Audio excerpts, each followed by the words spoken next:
नमस्कार दोस्तों, स्वागत है आप सबका अपने चैनल में। दोस्तों, आज हम बात करने वाले हैं गौतम बुद्ध और गरीब आदमी की कहानी। एक बार बुद्ध अपने शिष्य के साथ चलते हुए एक गांव में आए। उन्होंने अपने शिष्यों के साथ कुछ दिनों के लिए गांव में रहने का फैसला किया। यह खबर गांव में आग की तरह फैल गई। गौतम बुद्ध उनके गांव आए। लोग बुद्ध को देखने आने लगे और वे अपनी समस्या का समाधान पूछने लगे। बुद्ध भी उन्हें उनकी समस्याओं के सभी समाधान दे रहे थे। इस बीच एक ग्रामीण ने बुद्ध से कहा, हे भगवान, हम सभी गांव में कड़ी मेहनत करके अपना जीवन यापन करते हैं और हम धन्यवाद करते हैं। उसने हमें जो कुछ भी दिया है उसके लिए सर्वशक्तिमान है। लेकिन हमारे गांव में एक व्यक्ति है जो कोई काम नहीं करता और वो अपनी गरीबी के लिए सर्वशक्तिमान को हर समय दोषी ठहराता है। वह हमेशा भगवान को कोसता और गाली देता रहता है। अगर हम उसे रोकने की कोशिश करते हैं तो वह हमें भी गाली देना शुरू कर देता है। हमें समझ में नहीं आ रहा है कि क्या करें।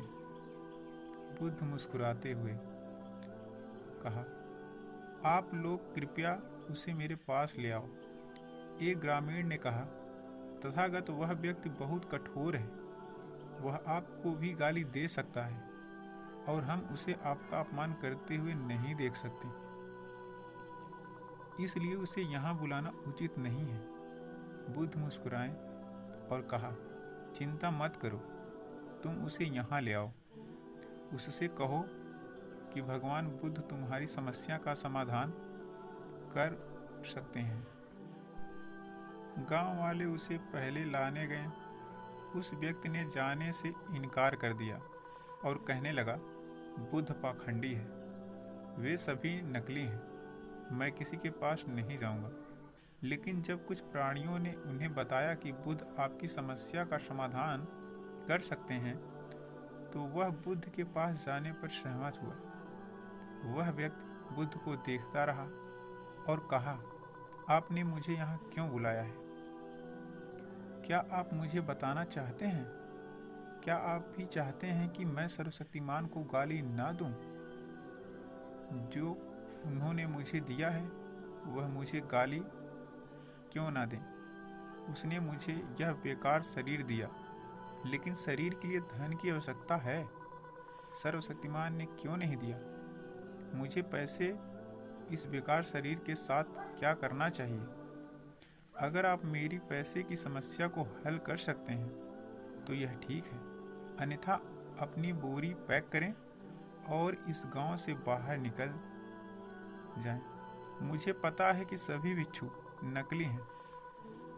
बुद्ध उसको सुनकर गुस्सा होने के बजाय मुस्कुरा रहे थे। रसन का शब्द बुद्ध ने उस व्यक्ति से कहा, दोस्त, मैं न तो आपसे ईश्वर में विश्वास करने के लिए कह रहा हूँ और न ही आपको उस पर विश्वास करने के लिए कह रहा हूँ। किसी व्यक्ति के सुख दुख का कारण उसका अपना कर्म है। इसलिए यदि आप कड़ी मेहनत करते हैं तो किसी और को कोसने के बजाय तो आपकी पैसे की समस्या को हल हो सकती है।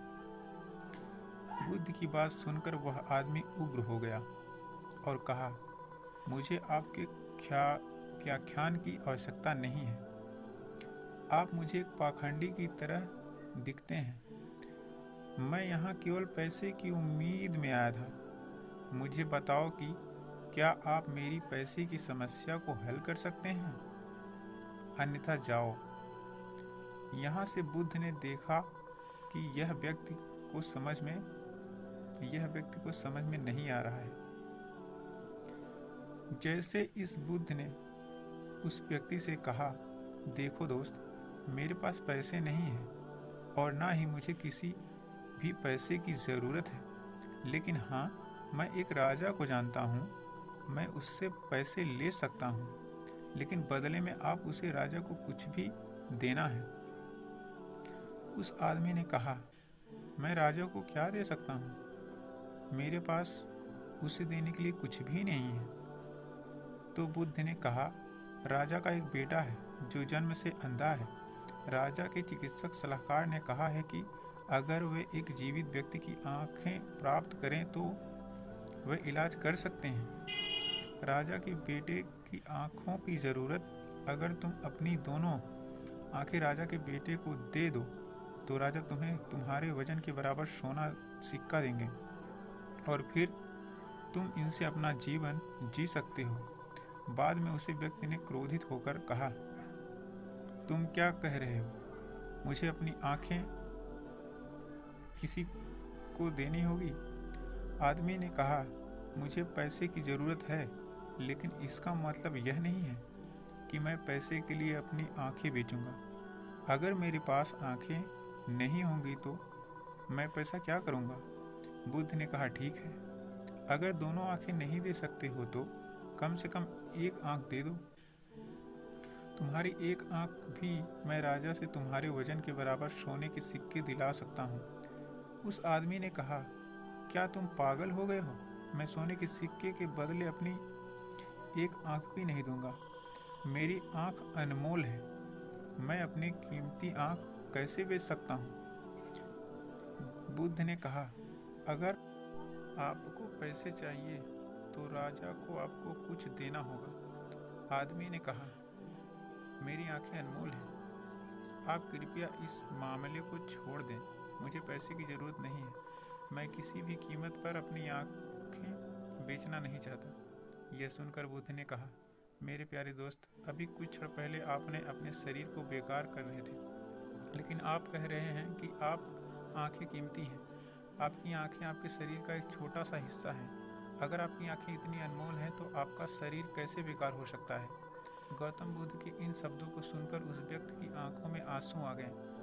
वह गिर गया बुद्ध के पैर और रोने लगा।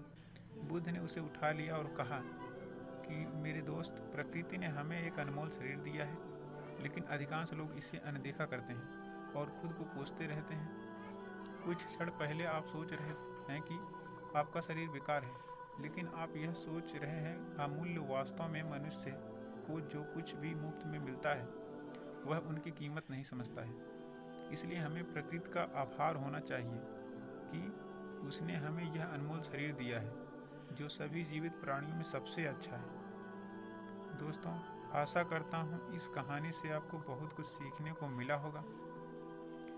अगर यह कहानी आपको अच्छी लगी हो दोस्तों, तो इस वीडियो को लाइक, सब्सक्राइब और शेयर ज़रूर करें। धन्यवाद मित्रों।